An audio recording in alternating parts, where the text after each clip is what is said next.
Кашымлар хайыр эфирде нәтиже программасы бүгін январьнан 11 студияда сілерімен Шевкет Аматулаев селемлайым.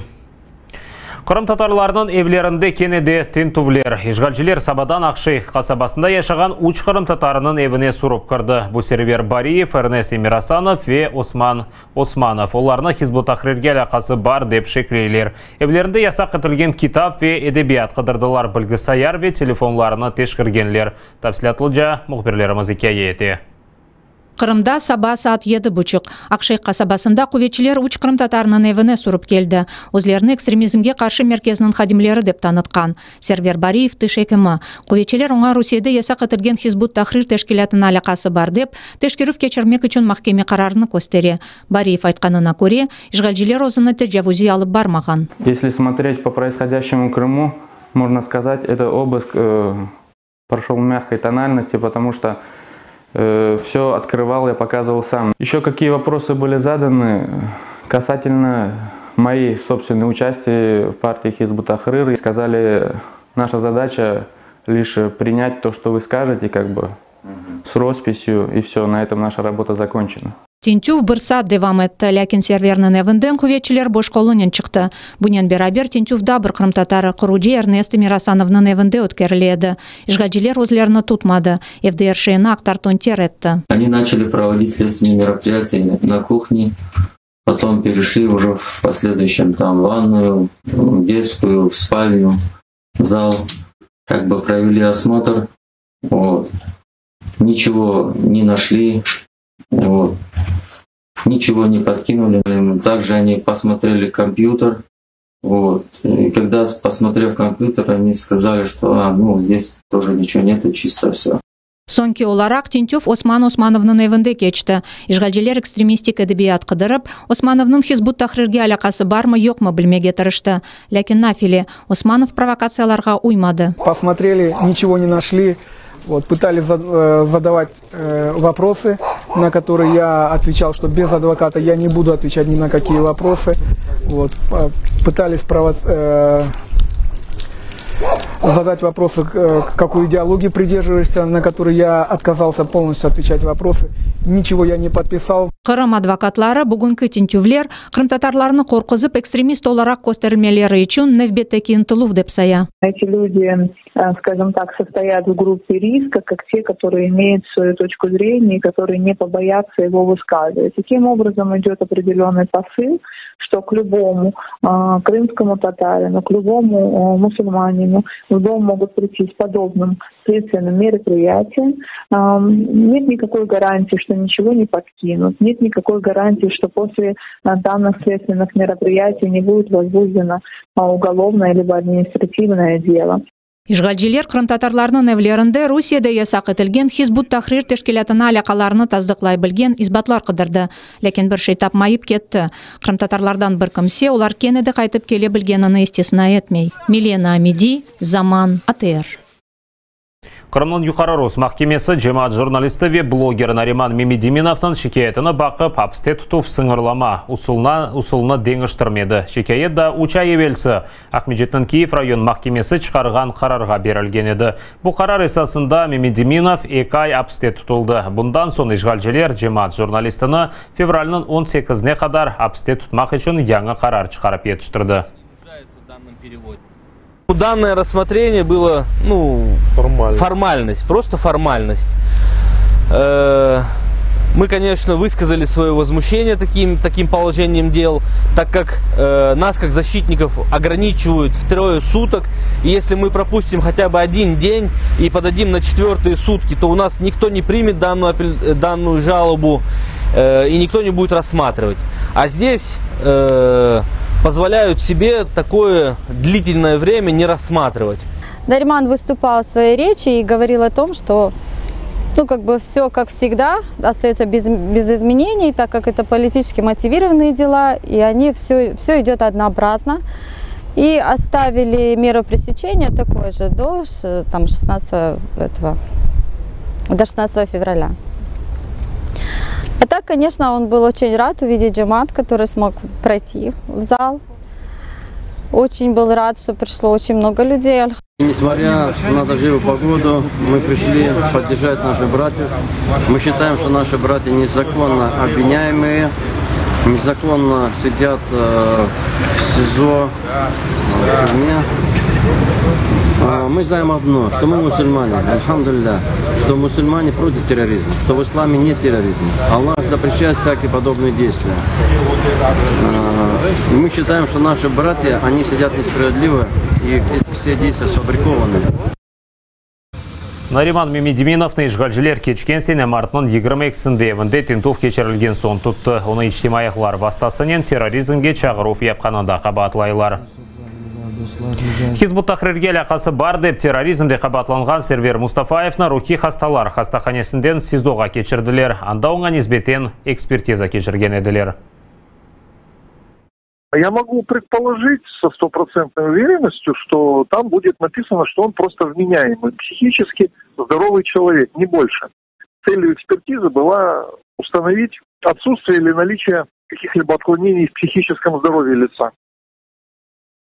Сервер Мустафаевна ишгалжилер кечкен сене майыс айында евінде тентуф кечірілген сон тұтты. Оны Хизбут Тахрирге алақасы бар деп қабатлайлар. Кечкен сене декабрінің 14-інде Мустафаевна мечбурен рухи хасталар хастаханесіне ерлештірділер. Сияси мабу соңа бойле шекілде басқы етіледей. Ишғал башлағанындан берлі руслар 16 сияси мабусына рухи хасталар хастаханесіне ятқызды. Олар арасында Меджлис рейсінің Мавин Эльми Умеров, жемат журналисті Нариман Мемедиминов ве Хизбут Тахрир давасы бойынша қабатланғанлар. Аққұрчылайжылар бөлек экспертизаларны азапларға чектіровка бітаны.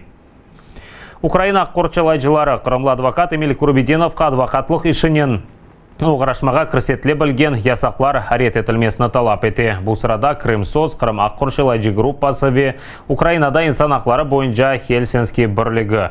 Аққұрчылайжы тешкілатлар умуми биянатны тарқатты. Русия Адлия Назирлігінің Қырым адвокатлар коллегиясына Курбединовны адвокатлар коллегиясындан чықармақ талабы оның фалиетінен бағлы дейлер. Аққұрчылайжылар демократик девлетлерінің акиметлеріні Қырымда инсан ақларыны бозғанларға низбетен санкциялар көрсетмеге чағырды. Бұл сырада Русия Адлия Назир Александр Коновалов ве ишғал етілген Қырымдаки Адлия Назир Олег Шаповаловқа қаршы.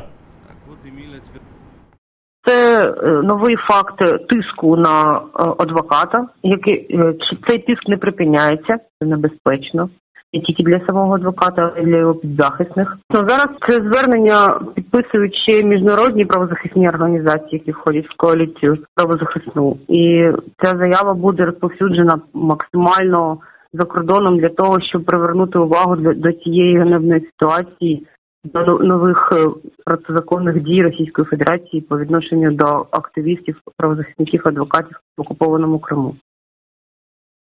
Москва кечкен сене ноябрь айында Қара Денізде есір алынған Украин деңізшілері деңішме имканны бақа. Бұақтар уз дипломатларына есасланып, известия межумасы яза. Санкидерсін Русия Украинада махкум етілген руслар азат етілмесіні істей. Украинада бөле 300 инсан бар екен. Руслар Украин деңізшілеріні арби есір қыбы танымақ үшін, оларны қанунсыз сыңыр кечмесінде қабатлап махкум етежек ола. Известия язғанна көре деңішів бұл сене Украина президент сайлаулары кечірілген сон откерілі біле. Санкидерсін шымдыки президент Петро Порошенко мабуслер азат етілмесіні өз менфаатына құлланмасын деп. Деңізшілерінің адвокаты Николай Полозов бұрусларының уйдырма спекуляциясы дей. Безусловно, будут спекуляции со стороны российских властей и попытки использовать военнопленных как рычаг для вмешательства внутри украинскую политику. Это может быть обусловлено и президентскими выборами, это может быть обусловлено какими-то другими обстоятельствами. Можно сказать только одно, что как только будет принято Кремлем политическое решение, вот в один буквально день всех освободят, всех отправят домой.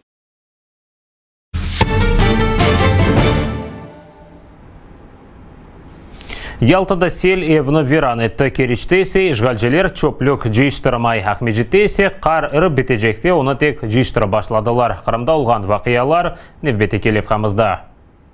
Ялтада табиат афеті, дағлардан сел түшті. Чамырлы сувақым ойле күчледі ке өз yolында әршейіні йоқ етеді. Ломоносов соқағында диварны йықтырды. Құртарыжылар евсәкінлеріні пенжереве тавандан чықарайды. 8 инсан құртарылды, оларның арасында 4 бала. Қаза сабасы аталтыда инсанлар йоқлаған вақты юз берді. У меня, получается, зазвонил будильник и в 5:40. Такой грохот, я аж воскликнула. У меня дети перепуганные, у меня дети уехали в тапочках. Қазада бір кімсе яраланмады. Құртарыжылар қалымтыларны темізлеп, қаза текрарлана біледей. Қаза девамлы яғмырлар яғып, топрақлар ювылған сон олды. Кери чөплікке батты. Шерінің меркези соқақларында обалар еп чоқлаша. Чөплікні шердің кечкен айдан берлі чықармайлар. Ерлі сәкінлер ачулы. Олар ерлі акиметтен меселені чезмеге талап етті. Işgalчилерінің шер акиметінің башы Сергей Браздин өз ішіні бежеріп оламаған тыш қызметшісі қабатлы депозын ақламаға тырша. Шіркетті чөплік чықарған тек 3 трактор бар. Енді тыш қызметшісі 1,5 миллион рубле пара жазасыны төлемелі. Қар еріген сон шерні темізлемеге башладылар. Акмеджеті яны ел байрамларындан сон ақыры коммуналь қызметлері ішлеп башлады. Шер сәкінлері, трактор ве коммуналь қызметчілері біраз қалған қар жештірғанына дайыр күлінчле видео чықарды.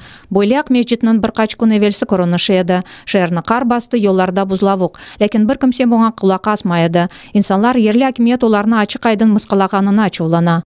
Начали. Не прошло и 3 дня. Ходить было невозможно по Карла Маркса. Сейчас мы работаем. Круто работаем. Аж злит, серьезно. Наталья Барска, Заман, АТР. Işgalчилер Кереч колониясында тұтқан Владимир Балухқа дүнияның чешет көшелерінден қол тұтып мектуплеріні язалар. Дуалар, қол тұтып сөзлері ве балар есімлерінен мектуплер Қырым Аққорчылайжы группасының электрон құтысына келе. Біраздан оларны бастырып колонияға yollayacaklar. Мабуске не язғанлары аққында тәфсилатлыжа мұхбірлеріміз екееті. Такие люди, как вы, дают почувствовать, что люди должны жить для справедливости, не только чтобы кушать, спать и ходить на работу. Вы очень сильно нас мотивируете. Декабрьнің башындан берлі Қырым Аққорчалайжы тақымы адресіне 40-тан зияде мектуп келді. Дүнияның чешет көшелерінден инсанлар, ич олмаса бойле шекілді Украин ватанпервері Владимир Балухқа өз дестегіні көстермеге істей. Мектуплерді олар украинлыға дуа, тешекерлер ве атты ресімлер йоллай. Каждый вечер вместе с дочерьми, их у меня 2, мы молимся за ваше здоровье. Я надеюсь, что вы чувствуете поддержку многих украинцев, которые восхищаются вашим мужеством.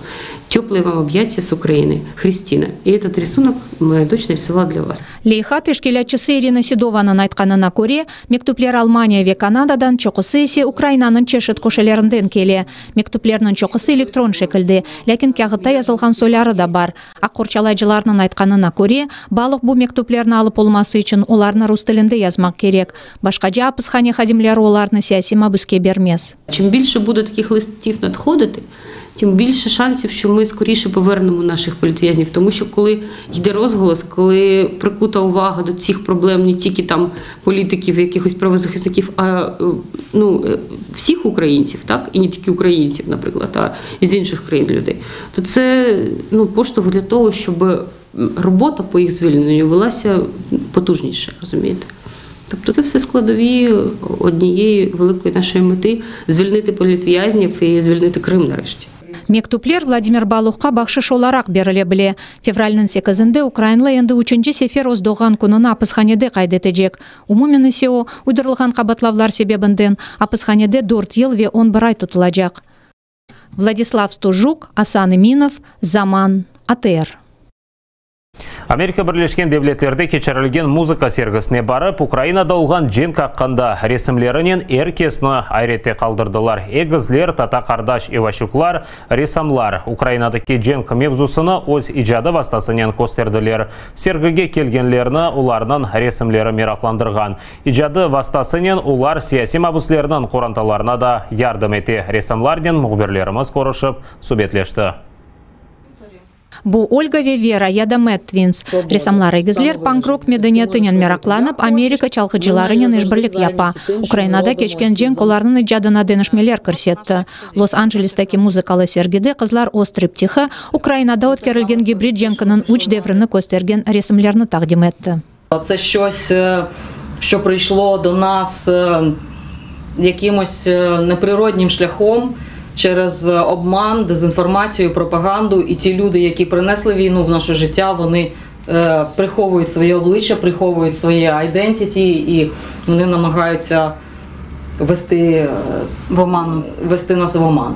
Гибрид женкі енді 5 ел девам еті. Бұны тариф еткен ресім де бар. Бұ женк Украинаны бөлді. Чоқысы еглені вера атлана. Тек украинлыларының аз қысмы женкнен бағлы. Ақайы жебеді, оз проблемаларынан ялыныз қалған балалы қадын. Через цю роботу, цю алегорію ми намагалися дати зрозуміти людям, що під час гібридної війни ти не можеш сприймати ці прості речі в житті, вони тобі не цікаві, ти просто їх не сприймаєш. А ті люди, які продовжують жити звичайним життям і не знають, що таке війна, і не пережили в своєму житті, вони не розуміють тебе. Енді тәжавүжден мемлекет Украинаға гибрид барышықны зорлап қабыл етіртмеге тырышады елі ресамлар.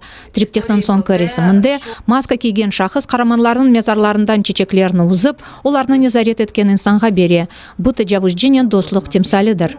Це гібридний мир, який нав'язується нам, який нав'язується Україні через неповагу до загиблих, через неповагу до тієї трагедії, яка сталася в родинах українців та кримських татар, яку просто неможливо прийняти порядній людині. Триптехнің ғайысы өзерінде ресамлар бір қачыл ішледі. Ресімлерні есе бір аптада яптылар.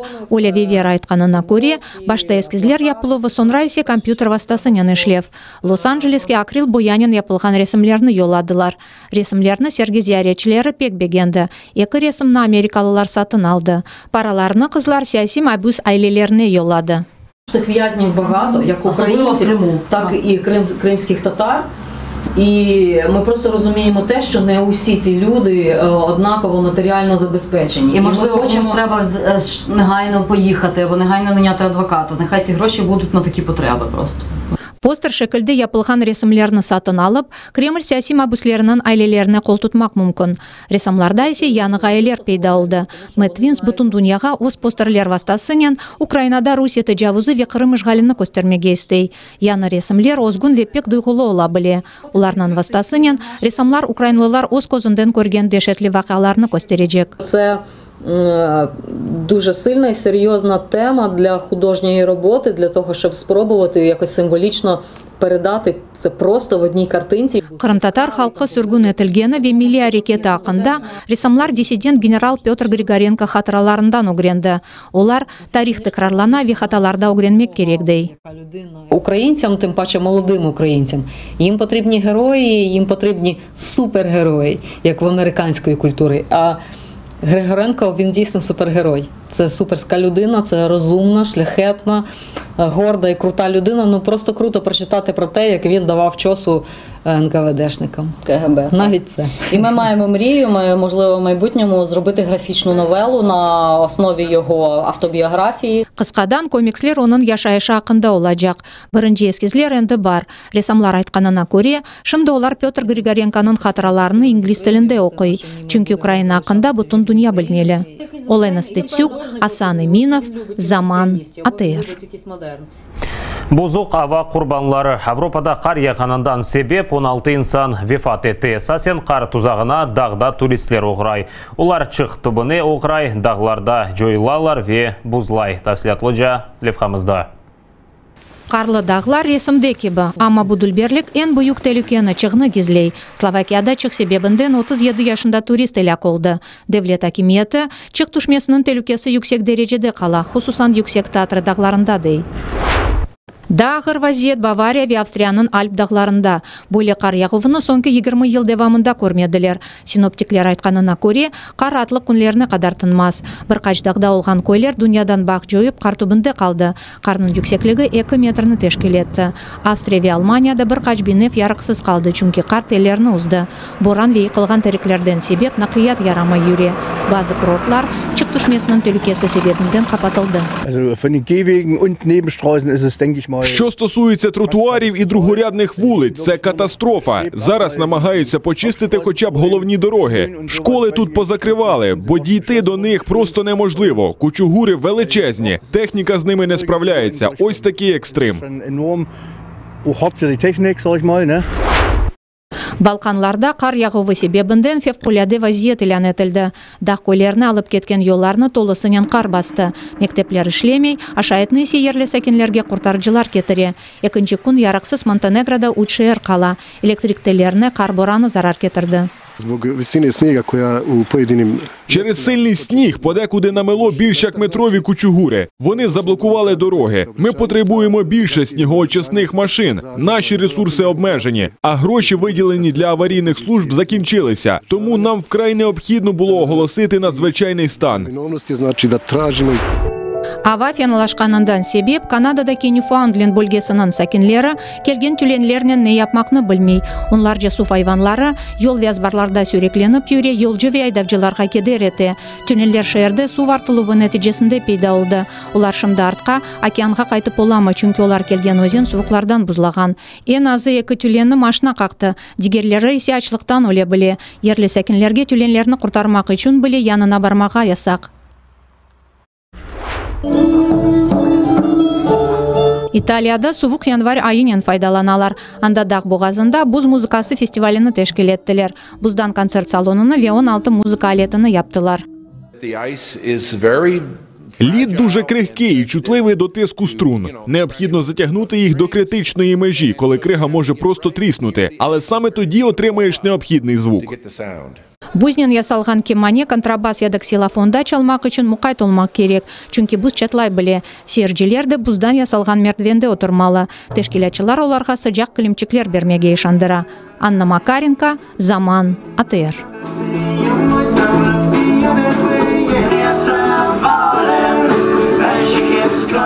АТРны яңы форматта сейретініз әндіден АТРны HD ве SD форматта велялі телеканалыны амы спутникінде тапып, бақа білесіні спутник сазламаларыны сұнды экранда көресіңіз. Бұдақада нетеже программасы сонына келді. Епіңізге қайырлы ақшамлар ве ратлық күнлеріңіз тынш кечмесіні тілейім. Дайма АТР-лі олына скорышкенже.